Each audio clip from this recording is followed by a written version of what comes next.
how influential was the stash in your performance?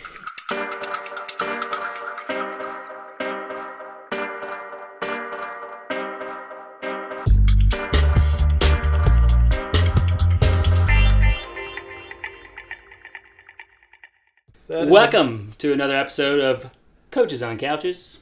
Being slouches. We got a non-slouch here today. Not a slouch. Not a slouch. Not a coach either. Not a coach. Well, you're in the presence of greatness, so. We've got Hart Robinson on the couch today. We'll get to him in a second. But first, shout-outs. Boom.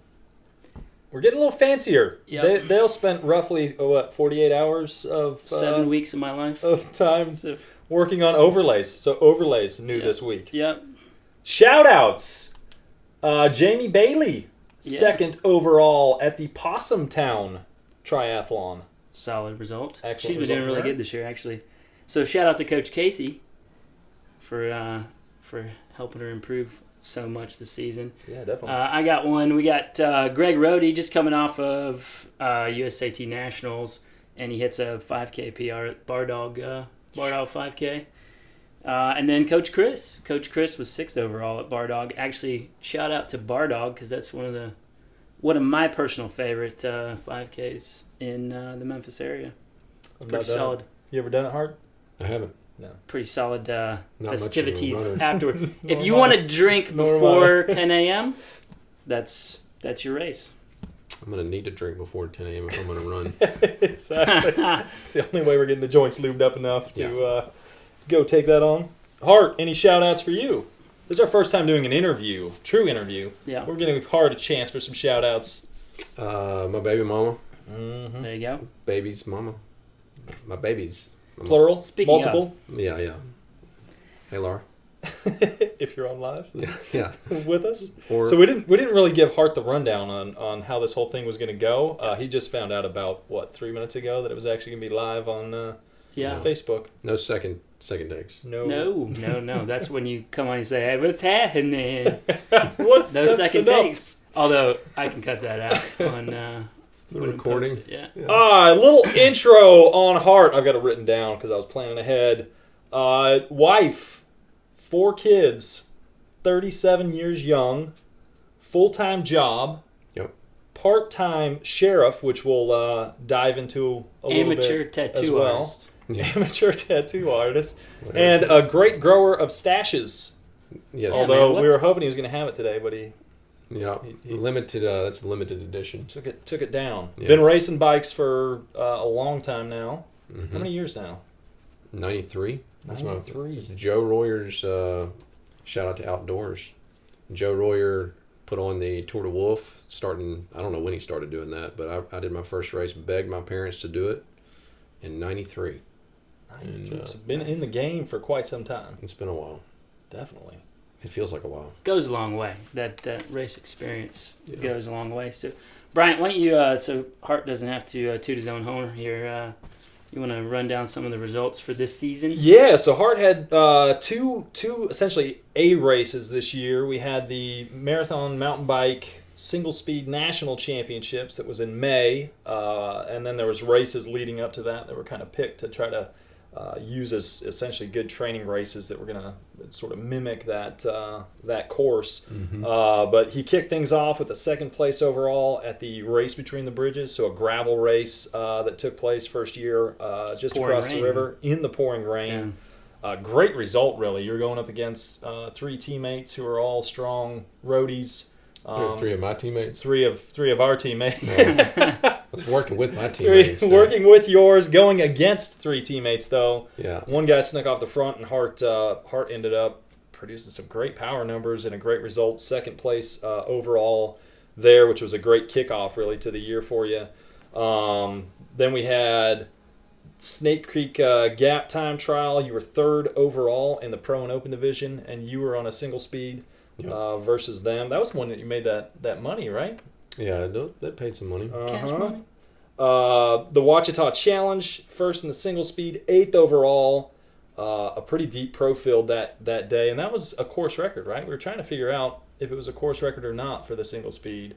I think Bobby was you saying know, it was, right? I haven't raced that race previously, but looking back over, from what I can tell, it was, but I can't say it 100%. But a huge result. I mean, 8th overall on on a challenging course. That's awesome. Yeah. Then we go to Marathon Mountain Bike Nationals. You end up 3rd in the single speed. Mm-hmm. Shaved about 17 minutes, I believe, off the previous year's time. Really narrowed the gap to the guys from last year. I guess one guy had wrecked out last year that ended up. One guy wrecked and broke 5 ribs the previous year, I think. It's not fun. Yeah, No. in his back, and then he came back and showed us who was boss. So he ended up 1st overall this year, right? Yep. And then the guy who won it last year Got 2nd. was 2nd, and last year I guess he beat you by about 17 minutes or more, right? It was a long time. And this year, you really closed the gap to him. So that was a great result.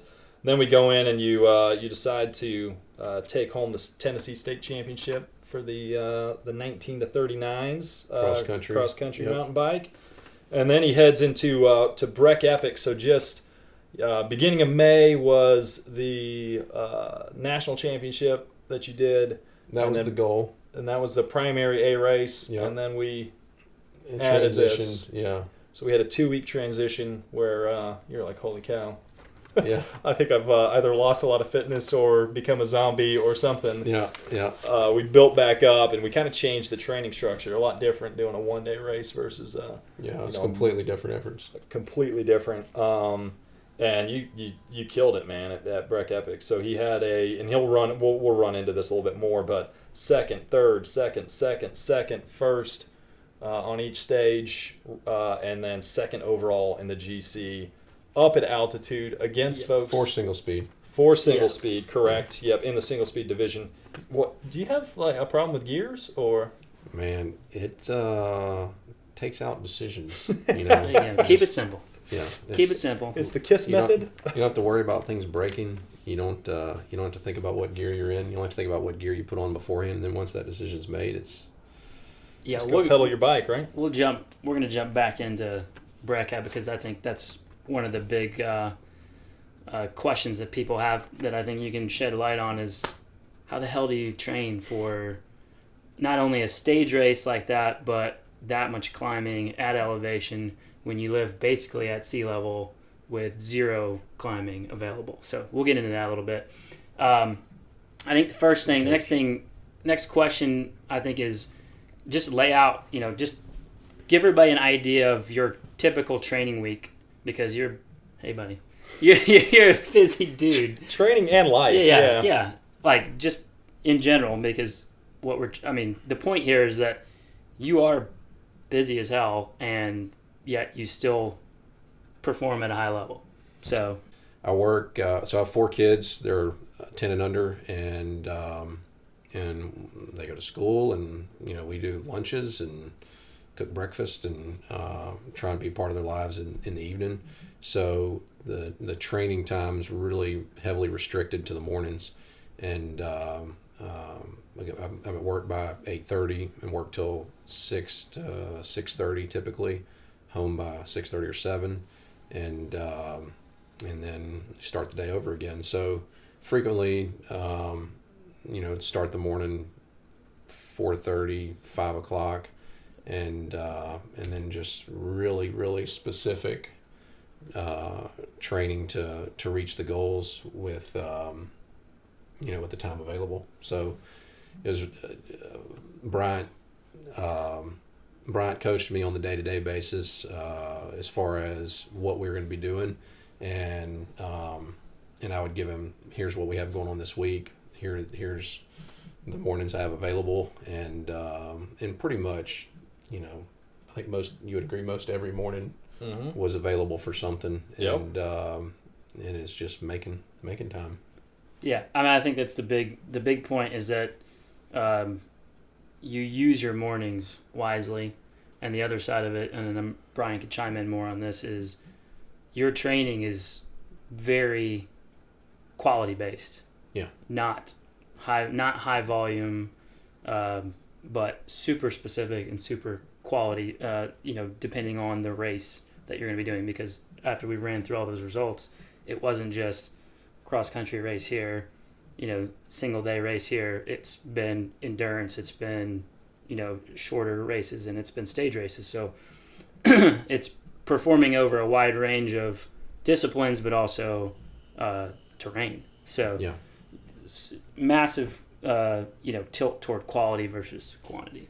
Well, I think that in that vein, we in November when we started training in November. I started training with Bryant in November, and we started out with 12 hours roughly per week. 12 to, or we ramped up to 12 to 14 hours, which was about 4 hours more on a weekly basis than I would fairly regularly do, and then ran into some scheduling challenges with. This was a big one. So I get a call from Hart, and Hart's like, this was I guess in December, and Hart's like, so I've got something coming up. I'm going to become a part-time sheriff, but I got to go through all the training for it. That's where this whole stash thing started. Right. The cop stash. You had to get the cop stash. To be clear, going. Not a gun-toting sheriff, but like a medical emergency services. So whatever. Boo. Yeah. So you add to his schedule he just talked about that now 2 days a week you were going to have between 6 and 10. So Tuesday, Thursday, you were going from 6 p.m. to 10 p.m., which class. Class that he had to do. And then as we got really close to the actual national A race that you were doing, that's when you started having some of those Saturday. And Thursday. It was Monday, Tuesday, Thursday, Saturday. Monday, Tuesday, Thursday, Saturday. So we had to really balance your recovery time, whether or not you were going to have quality sleep. It wasn't going to do us much good to have you try to rail a hard workout if you've been up since 5 a.m. the previous day and aren't going to bed till 11:30 at night and having to get up and get your workout in at 5 again. So we kind of had to work around that and balance, okay, when is going to be the most fresh? And that's when we really started kind of trying to load up one day big, get some actual, volume in on the other days, and then make sure we still had that quality long ride that you needed each week. So we essentially, gradually tried to increase his training strategy. The train is here. So we get the pain train coming through. That actually wasn't a train. Dale just adds that in the background with his new software. In case now. The actual train doesn't show, we got it. But I think a big testament to Hart, and something that we encourage a lot of folks to do, is use the mornings and use them wisely. Because the later you get in a day, the people that say they like to work out at night, if you've got a family, you got kids, you got work, those things notoriously have a way of interfering with your time, and it's so much easier to make sure you get a workout in if you just keep a routine, get up, knock it out, and then go about your day. Yep. The other thing I'll say is, so we use Training Peaks, and that's how I would deliver all the workouts to Hart, and Hart would be receiving them and uploading the data that I'd look at. There was a lot of times on Saturdays where that start time, it'll tell you what the start time was of the workout. There was a lot of times where it was before 4 o'clock in the morning that Hart was getting out for these long rides and then going to work or doing some of the sheriff class stuff afterwards. So clearing the cobwebs. The dedication was definitely there for Hart. He didn't have to do 18, 20-hour weeks, but he stayed dedicated and he stayed consistent, and he did all those rides and workouts, strength sessions that some people would say, I'm just going to blow off today. Hart did a great job of just staying really consistent throughout. So I think that was one of your big keys to your success, was just being so consistent. And then we, tried to give you as much quality into that time frame that you had as possible. Yeah, I think that goes really well into the next kind of point. You already kind of mentioned that you basically increased your training volume 4 hours a week, more than you had been doing recently. But what are a couple other things that you changed about your training, added, subtracted, whatever, that made the difference between like last year and this season? So I've been fairly consistent racing over the last 10 years or so, I would say. Fairly consistent in my results, but never really finishing and feeling good or feeling like I was the one. I had a guy one time tell me, it's like, when I walk into a meeting, I want to be there. There's a yo-yo and there's the string, and I want to be the string. And so at the end of a lot of these events, just really feeling like I was the string. And I mean, 16 minutes. It's also rare that you get to look at, not rare, but I didn't have a lot where I got to look at results year over year for the same event in the same conditions. It's tough to compare. Yeah. But looking at stuff that I know that I've done, Breck Epic actually was an example, racing the same time or faster on single speed than I did on gears 2 years ago, to me speaks to the quality of the training, the quality of the that's the main difference. Is I was going through my training, I just do what I felt like doing. I'd go out, I'd ride. Really, my staple was a local Tuesday, Thursday Worlds in the morning, and it was a lot of hard efforts, but for a very short period of time, and sprints, and I would not, it wasn't specific. It wasn't structured, and so if I felt like riding, I did. If I didn't feel like riding, I listened to my body, and so I very seldom ended up with 3 weeks of accumulated build. The build. We didn't, we're on a periodization, and so we build over the course of 3 weeks, and when I was doing my own training, I would never make it that far. I'd do 2 weeks hard, and maybe like kind of rest. Yeah, but it's and not. We initially kind of had to build into that a little bit too. I remember us chatting, and it was like, I didn't realize I was going to need the rest this soon. We kind of forced an early recovery week on you, and during that recovery, it's like, oh crap, I was actually pretty tired. So by we didn't pile on a bunch of stress initially, but the very first round we went 2 weeks, and you knew it, and Bryant knew it intuitively and from my comments that I was wasted.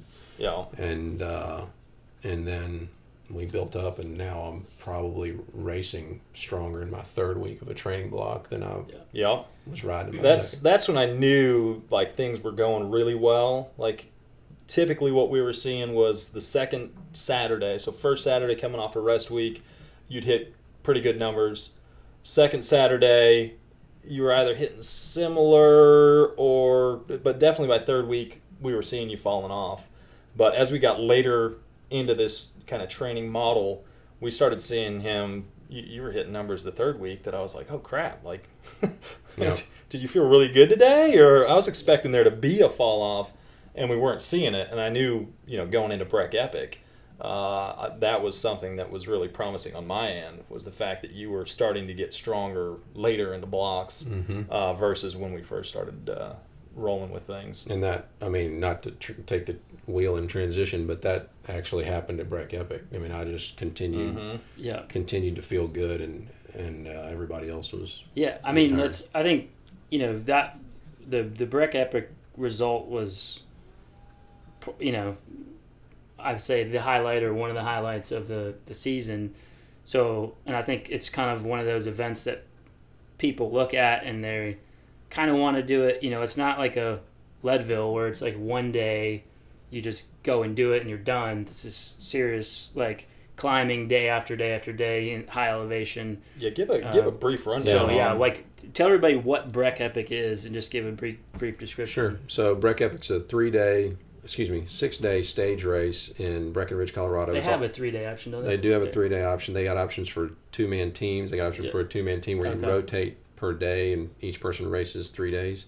They got a wide variety of options for anybody that's interested in doing some mountain bike racing. It's in Breckenridge, Colorado, which is at 9,200 feet or so. Yeah. As a reference, we're at about 350 feet here in Memphis, Tennessee. Yeah, 8,000 is apparently, from what I've read, about the threshold where if you're going to get altitude sickness, a lot of people start to kind of get it at 8,000. Yeah. And so shout out to Lorene Kofelt. She's been doing that race for 8 years, and originally I think kind of highlighted it for me.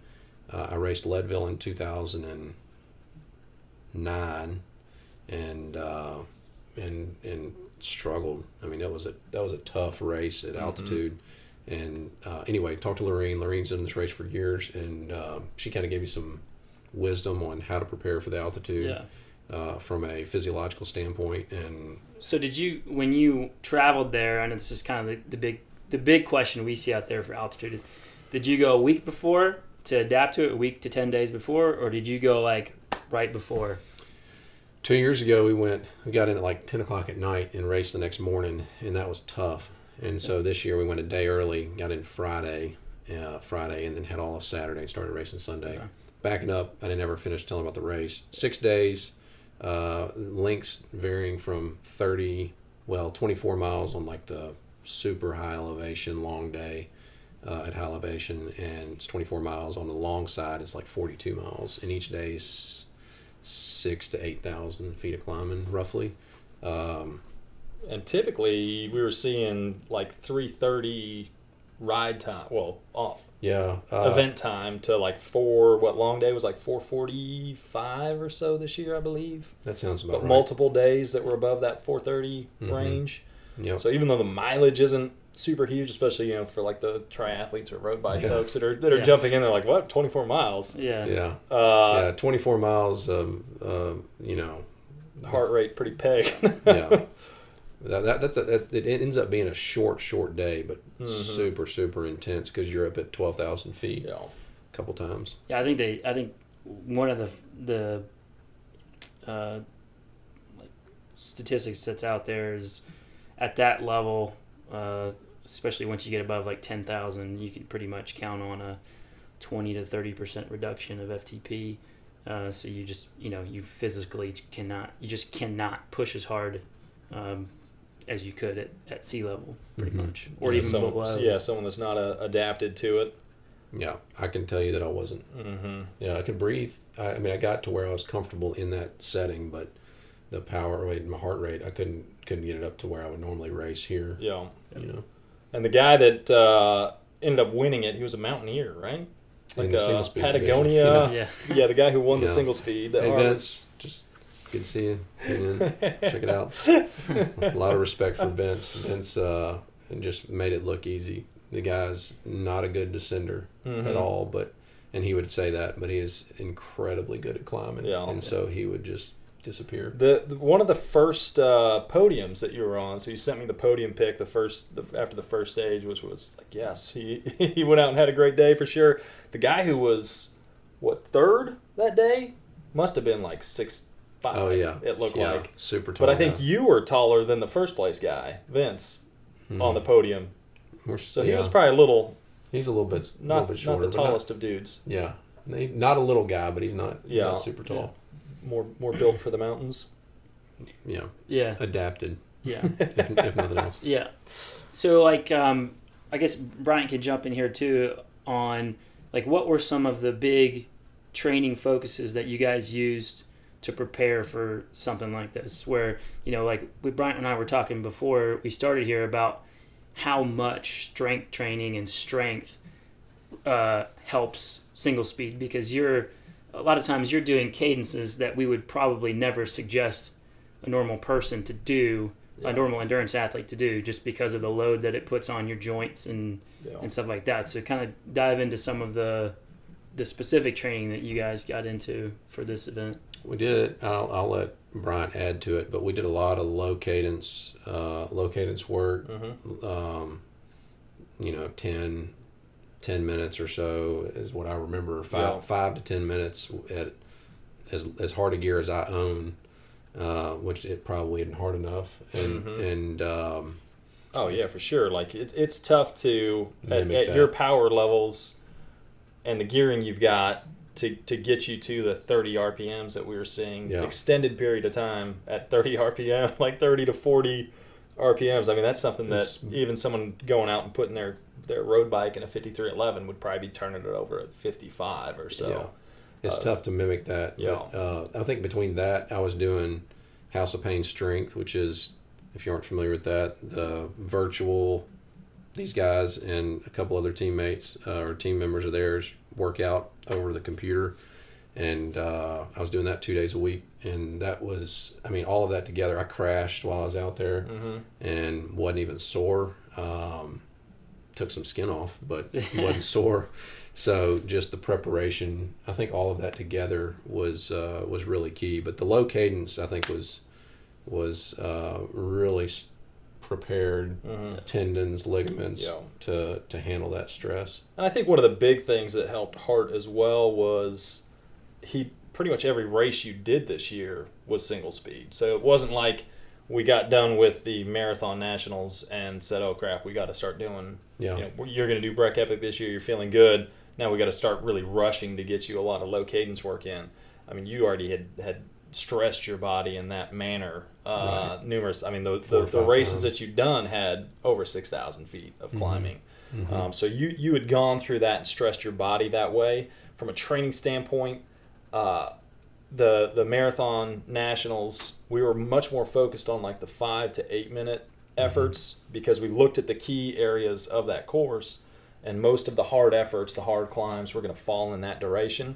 So we focused a lot on his longer, hard days of stacking the back end of that with those 5 to 8 minute efforts. A lot different than what we transitioned to going into Breck Epic, which then we started pushing out the duration of those. We started going more to like 20-minute blocks, where now we're forcing you to keep power high for longer periods of time. And then we were working in, within that, we were working in, the low cadence stuff as well. So we kind of changed up the goals from, shorter threshold and above to more time spent kind of at that threshold, because during this race, the goal was to settle in and try to push your threshold up, but it was a matter of pacing yourself and riding within yourself. So we did efforts more focused on that. The last big thing we did was, and you probably remember this, we were like, all right, this week we're just going to try to load you up with as much as we can. And we had to work it around your schedule. I mean, you had stuff going on, but it was like, you told me, I was like, I could probably get 2 hours this day. I can probably work out in the morning and evening on Wednesday. I can get another 2 hours. So you sacrificed for the week that we needed it, which was about 3 or 4 weeks out, if I remember right. I didn't write that down in my notes. But the goal there was just stack that effort into you, and we made sure the back end of that we included plenty of intensity, because we wanted to simulate that stress that your body was going to be under. And we saw during that you were strong each day, which was a great sign going into Breck Epic. We made talked about our coaches on couches last week. It's like we just needed Hart to have a 12-day stage race instead of the 6, because he was getting better and better each day. And I had a feeling on that last day. I mean, seemed like you were closing the gap to those guys the longer it got into the stage race. It's like, man, I was feeling a win on that final day, and you brought it home, which was awesome. I mean, you never know how anybody else is going to react, but certainly the long game worked out for us this time. And so inquiring minds want to know, how influential was the stash in your performance?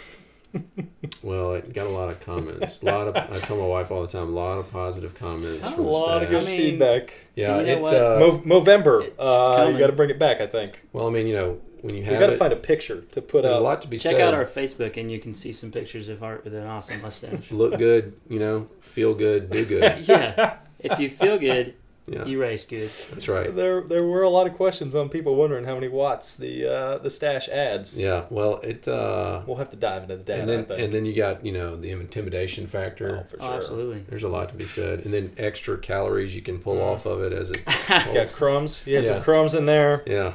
That's solid advice. So, as far as the last kind of thing we'll kind of touch on for Breck Epic is for, especially for flatlanders, the people who live in an area we do, where there's really no hills to train on. What's your biggest advice for somebody looking to do Breck Epic, especially if they're from our area where there's not really any hills to train on? I know we already touched on a lot of the low cadence work, but any other things that you would say prepare for this specific event? I would say, I've gone out, and I think the biggest thing you can do to prepare for events like that is to go and do events. If you, a lot of people go and set a goal event and then show up and race the goal event and don't do any, and this is just my opinion, but don't race a lot of other races to prepare. We see it all the time, especially for like epic endurance events. Yeah. Like Long course triathlon. Yeah. And some of it may be that they just don't have the time or don't, that's all that they can emotionally deal with. Everybody's different, but for me, going out and doing events that have climbing or that are challenging and that give you the confidence to say, well, I finished that. Yeah. I could. It didn't matter what the course was. If anybody else can do it, I can do it. And so, for flatlanders, though, I mean, you don't have to go far to get climbing training here. You do have to go, but for me, just having that deeper, what's the word? Experience level to rely on gives me the confidence to race Breck Epic. Yeah, there's no replacement for chronological years of training. It's you've got a massive engine and experience. Anybody can go do it. Yeah. I've said this to everybody. You just have to decide. You have to decide that you're going to do it, whatever it is, whatever the challenge is.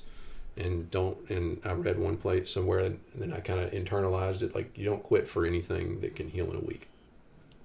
There you go. Should we just end it there? Heard it here first. Should we? We'll catch you next week. We just kept it. No, that's awesome. So I guess the big question, last question is, what's next for you? Well, I got the Forrest Spence 5K.